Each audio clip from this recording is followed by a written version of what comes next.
Assalamu alaikum and welcome to Perspective. We'll be talking about the overall political situation in the country. We've seen how more than 24 leaders of the PTI have quit the party. What are the ramifications of this development overall? We'll be talking about that. We'll also be talking about as far as Khwaja Asif is concerned today, as far as these trials are concerned, as far as the process of accountability is concerned. He said there is going to be absolute transparency in these cases. There are 3 layers of appeals that go through the Army Chief, the High Court and then the Supreme Court.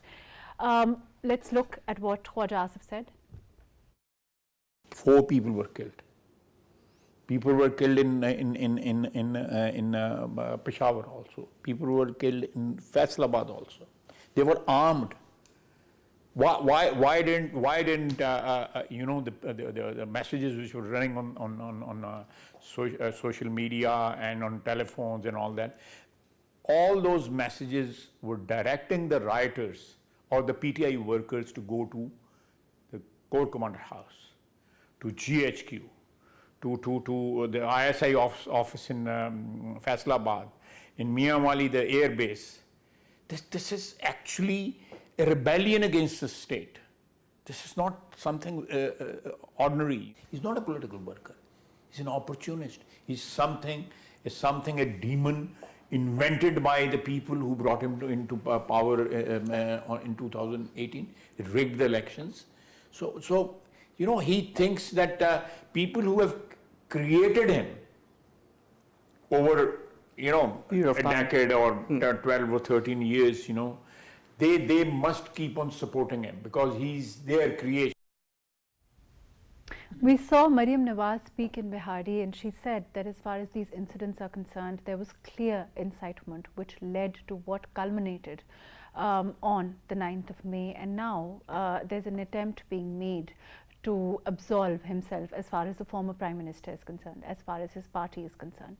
We'll be talking about the ramifications of this development overall, as far as the PTI as a political party is concerned, as far as the events of 9th May are concerned, as far as the process of accountability that the government is adamant will follow these reprehensible acts.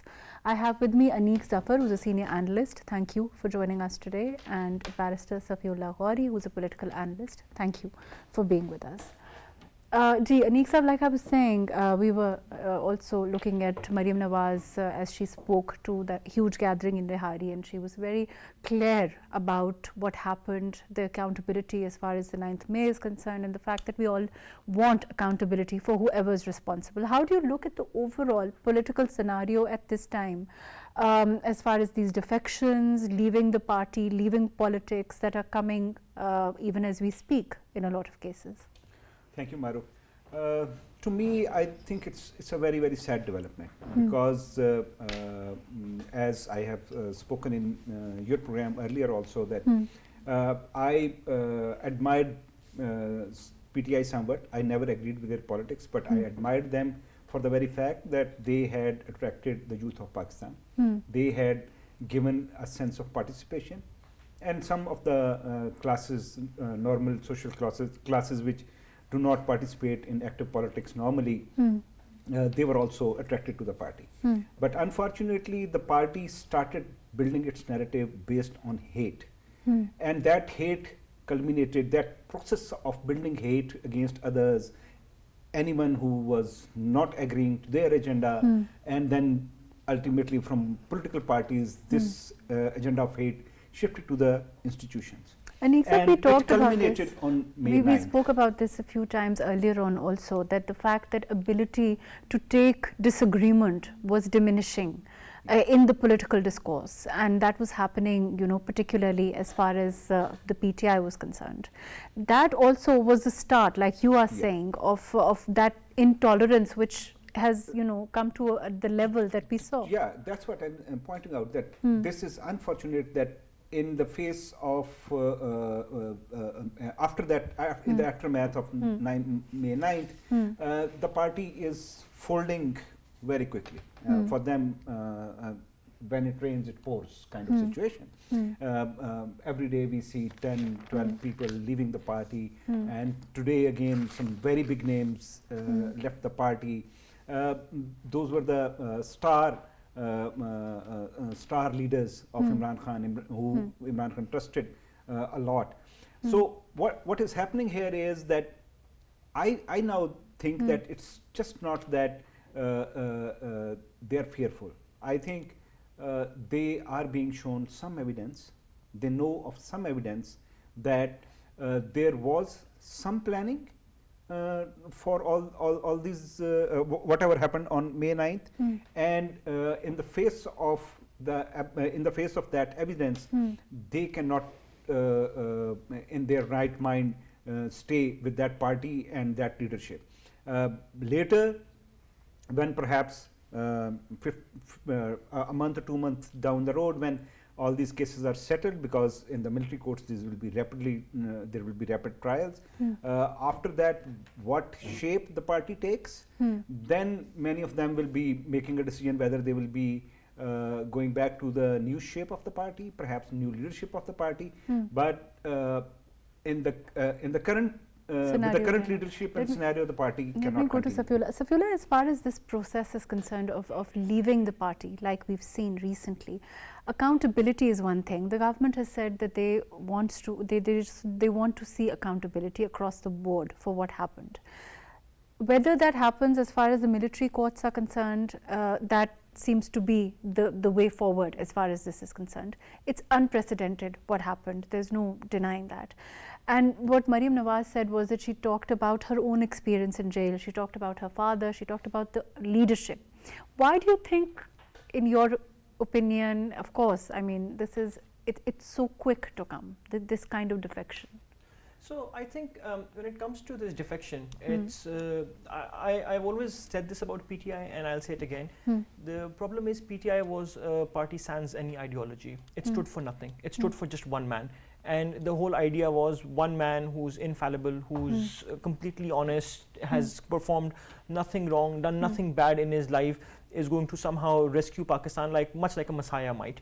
And because that was the central ideology of the party did not have a policy. The party, when it comes to economic policies, we saw them change finance minister after finance minister, didn't have a social policy, didn't have a foreign policy. And all of those things were still kept to the side because there was still that one promise of there being an infallible messiah, the one man who could not do any corruption. And now the fact that it's open for everyone to see. The Al-Qadir Trust case, whereas it's at its very beginning, and the foreign funding case is also something that has not concluded, but the evidence is so overwhelming that people realize that as these cases progress, Imran Khan's popularity will be hit. Imran Khan's image as being infallible will be hit. Do you think, Safiola, there is also part of that realization that, their ideal, so to speak, is not, like you are saying, he's not all that they had, they poured all of their frustration, that poured for many of his followers. I'm not talking about the leadership. All the hopes that they had poured into that one person, they've realized that perhaps, that illusion doesn't exist. So yes, and also the fact that perhaps because of that illusion, they've gone too far to try to follow on those sentiments, that incitement, or that the way that they were charged overall, for a long period of time. And you see that even today, right now, I was just informed by Aneek Saab that Saifullah Khan Niazi has left, and so I just went on the news site to see what Imran Khan has to say about it, and he's comparing it to the breaking up of Pakistan in 1971 with Bangladesh, and that's the problem. Every time anything happens to PTI or to Imran Khan, he compares it to a catastrophic event that has never happened before. Because in his head, it's an egocentric party, right? In his head, everything that happens to PTI is unprecedented, has never happened before in Pakistan. Nobody else has ever suffered the way PTI has. Nobody has performed as well as PTI has. And I think as these people start to get reality checks, or at least maybe a lesson in history, just to remind them that things have happened before, they would start thinking. And I, for instance, personally, am now for the first time getting questions from avid PTI supporters asking me simple questions like, what is the Al-Qadir Trust case? As a lawyer, I get to answer these questions, but the fact that earlier nobody would have asked me. Nobody asked me what the Tosha Khana case was. Nobody asked me what the foreign funding case was. But today when PTI supporters ask me what is the Al-Qadr Trust case, it means that they now have a doubt in their head. And that doubt in their head, which has been planted, is going to grow further. And that is something that the leadership of PTI has no doubt seen. But And as far as you know, investigating charges of corruption or allegations of corruption, as far as, you know, we saw what happened as far as the former First Lady is concerned, the cases pertaining to the audios that have come, that clearly, you know, at least once there's you know, sufficient data, show that there are things to be investigated prima facie for what it looks like at this time. And for that process to happen, do you think that, like you are saying, the PTI supporters are now coming to grips with the fact that, you know, those things are perhaps worth investigating at this time? that's precisely what I'm saying. I think with the passage of time, with everything that has happened, especially the attack on the Corps Commander's house, I think any patriotic Pakistani, even if they are members of PTI, most rational members of PTI at this point of time feel like people who perpetuated those attacks should be punished. So there is an across the board agreement that there should be a punishment for what happened. There are only a few fringe elements who feel like this was completely justified. But the majority, even PTI members, feel like the punishment ought to be carried out. And that has broken the fallacy. The fallacy that PTI can do no wrong, that PTI can never err in anything. Anexa, do you think that, you know, they were, for a lot of people, perhaps, you know, were unbelievable, you know, it's unbelievable for them to grasp what happened and to, you know, to where it can transcend, you know, the kind of damage, the kind of violence that happened. And the fact that the former Prime Minister himself was in jail for one night, his people have all gone, had all gone. Do you think that also resulted in this kind of mistrust that has led to so many defections so quickly? Yeah, I think one thing, I'll continue from where our friend Mr. Gauri was making an argument. That is a fact that recently a survey was conducted and by a very reputable organization, not a fake organization. And 80% of the people surveyed agreed that there should be harsh punishment for those who were involved in these riots. Okay, so that's a really, really high number. So that means even the PTI supporters and most PTI supporters understand that this. Even this a lot of the leadership at this time that is now deciding to go part ways, perhaps had no idea of where things would culminate. And then again, it comes to the structure of the party. Okay, Mr. Khan was under arrest. Okay, for a minute, we keep it as an argument. But on that day, no responsible leadership was witnessed by the people. They were not trying to guide the protesters. They were not trying to. Those who were in the field, they were even if for a minute I take the argument that they were not actually planning it. Okay, fine. But when you are in the crowd and you are the leader, whatever level of leadership was present, like our good doctor, what's her name? Yasmin Rashid. Yasmin Rashid. She was being led by the crowd then. So if you are a leader in the crowd, in a mob, it's your job to control the mob. It's not your job to become the part of the mob, right? So on that day, and any number of leaders from PTI who were there, they were led by the mob. They were not leading the protesters. They were being led by the mob, and there were leaders who did not come out, completely absent, because the party structure is such that no one else can take a decision. It's only Imran Khan who takes the decision. Okay, so they were clueless that what to do. So the party started crumbling that very day. Absolutely. Right? Absolutely. So now it's the fallout of that. That now that leadership has suddenly realized that they are nobodies. Let me come back to you. We have with us Qamar Zaman Kaira, who is advisor to the Prime Minister from the PPP. Qamar Saab, can you hear me? Yes, of course.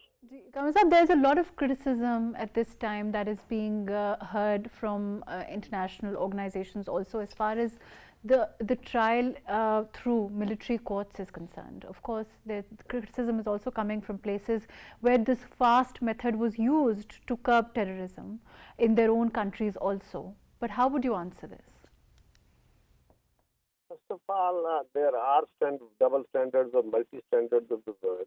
Of course, as you mentioned, that all those countries who are the human rights champions, when there were insurgencies or insurgency-like situations, when there were attacks on the state institutions or the public life at large was disturbed, the culprits were taken to task by special methods, special courts, and special laws.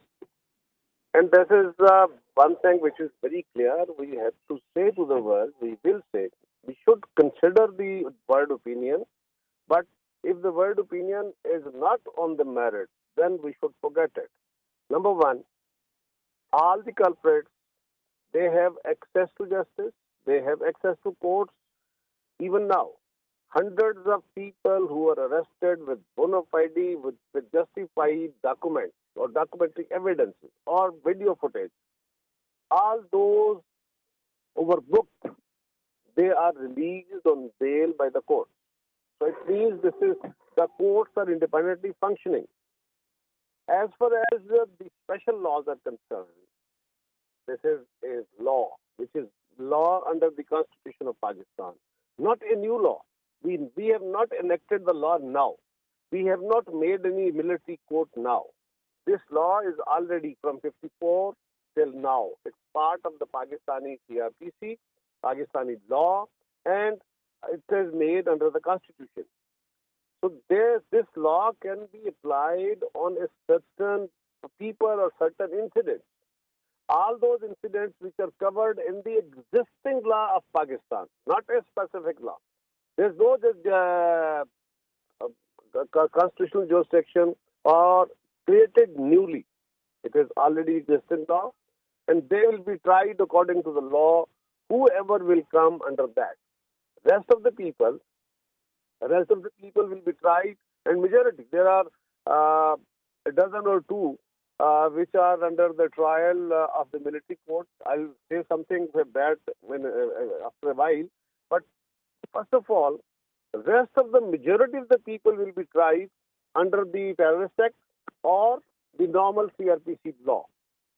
And the Military Act, as far as the Military Act is concerned, yes, if a court decides any case, the appeal lies with the army chief. But now the new provision is, which was created by our government or this parliament, not this government, but the previous government. This provides two more appeals. Number one, if anyone is convicted under Military Act, then he will have the right to appeal. He will, first of all, he will have counsel access, which was denied in the previous laws. Now he has independent counsel. He has the right to have his own lawyer, and then the appeal will go to the army chief. Army chief's decision can be challenged in High Court. That is a appellate forum, and any decision of the High Court is appealable in the Supreme Court. So there are two more appeals which are provided to all those who are tried under the Army Act. As far as the normal people, the normal law is concerned, there are two appeals available. But over here, there are three appeals available. Okay, fair enough.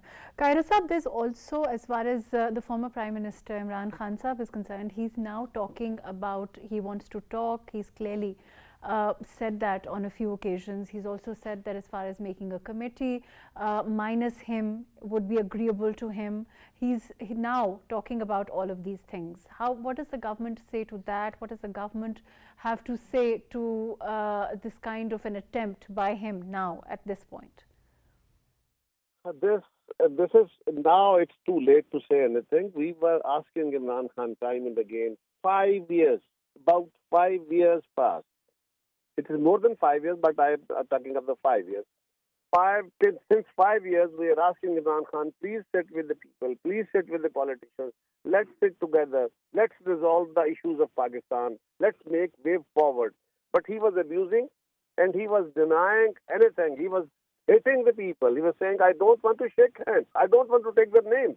Rather, he was calling names to us constantly. And even now, when his party, which was trained and organized by him, he was for last 8 months, he was taking oath from the people, from his workers, in worker conventions, in party meetings, in jalsas, everywhere.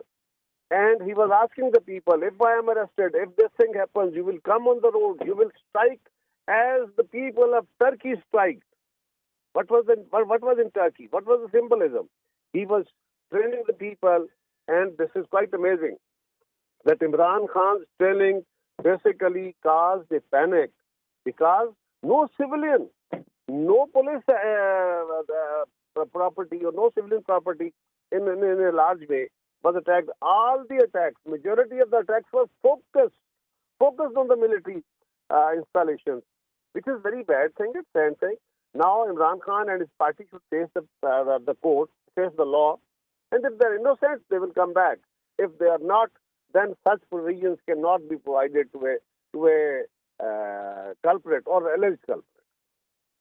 There's also, of course, the government also wants political stability, which will then translate into economic stability. With that, the goal, what does the government propose to do? Yes, we need political stability, but we were asking Imran to please let's sit together, let's make a date for the elections. There was a date given by the election commission. We were ready. Then we sat with him for dialogue. But dialogue on what? Dialogue on election. The system, the dialogue basically concluded. It was almost concluded, and we were very close to a consensus date of dissolution of assembly. When Khan said no, I have asked my people if my terms and conditions are agreed, only then I can sit with them. And same lever was provided to him by the court. By the court, yes. 14th May was the date which was Imran Khan was insisting on, and the same date was given by the court with this condition that if a dialogue is successful and a new date with consensus comes forward, it's okay. Otherwise, 14th of the May, which was given by the court, but the same was demand of Imran Khan. So this was quite amazing. Imran was provided a veto by the court, but even then, we were very close. He basically dismissed all those things, all that process, and what he wants now to disrupt and disturb the public life. He should go to the court. He should face the court. He face the law. But overall, as far as now recently we've seen, today the court has granted a stay on the audio leaks commission that the government has made. What does the government propose to do about this? We have to move according to law and constitution. If courts are giving stay orders on stay orders, it's a long chain and whole the nation knows it. I don't say that the international community should see towards this because this is also Pakistan's issue. They should not intervene in it. But the courts are apparently, very apparently, giving them extraordinary relief. But we'll move according to law. If the courts have stayed it, we will see how we can move forward. But the investigations has to proceed. We have to come forward with that. According to my view, I'm not a lawyer, but there is no provision, there is no condition, there is no law, there is no such provision of law that the government is bound to ask the judiciary or ask the Supreme Court for constitution of any bench. Government at its own can ask the judges or request the judges whosoever they feel fit. This is discretion of the government, not of the courts. If previously any government or on any certain occasions, the then government asked the CJ to make a commission. It does not mean that's law. If it happens, okay, but now we have moved strictly according to law. This is a right of the executive. We will not surrender for that. And courts should, now the judges should understand this, that the past practices, if they were not according to law, those are not going to survive now. We have to move according to law. Thank you for joining us, Qamar Saab. Thank you for being with us. Ji, before I go to Aneek Saab, Safiullah, this latest stay on this commission that the government had made on investigating the audio leaks, how do you look at this development? I honestly think that it's just as strange as the previous orders by the Supreme Court has been. Earlier they had also managed to somehow stay a debate that was going on within the parliament on the on the passing of a law. And the Supreme Court has clearly gone way beyond its jurisdiction in trying to stay things. The government has just formed a commission. There is nothing illegal about it. It's a commission. There is no report that has come out. The commission has not even acted. It is there was a crime that has taken place. The government is supposed to investigate crimes. It is well within its bounds to take actions against those incidents. And if it's taking actions, the Supreme Court, without any cogent reason, has stated just because they feel that the composition is not correct. And when the government itself says the same thing about the Supreme Court, that the composition of your benches are not correct, then they get very offended. Then they're like, how can you tell us what the composition of benches are supposed to be? And that's what's problematic. I feel that's the real reason that we have this disarray and this problem within the country. If the Supreme Court was truly performing its functions and truly dispensing justice the way it's supposed to, we would not have seen all of this crisis. The fact that we have at this moment absolute chaos and pandemonium within the country, large responsibility falls on the Supreme Court. Aneek Saab, as far as the future course of action is concerned, you're saying that, of course, the next couple of weeks will determine what happens as far as the former Prime Minister's party overall is concerned. And he himself. He himself, of course. But of course, like Qamar Saab has also said, he's saying that the law has to take its course and the events of 9th May have to be investigated. As far as the leadership overall is concerned, how do you have some idea what kind of a shape do you think it can take?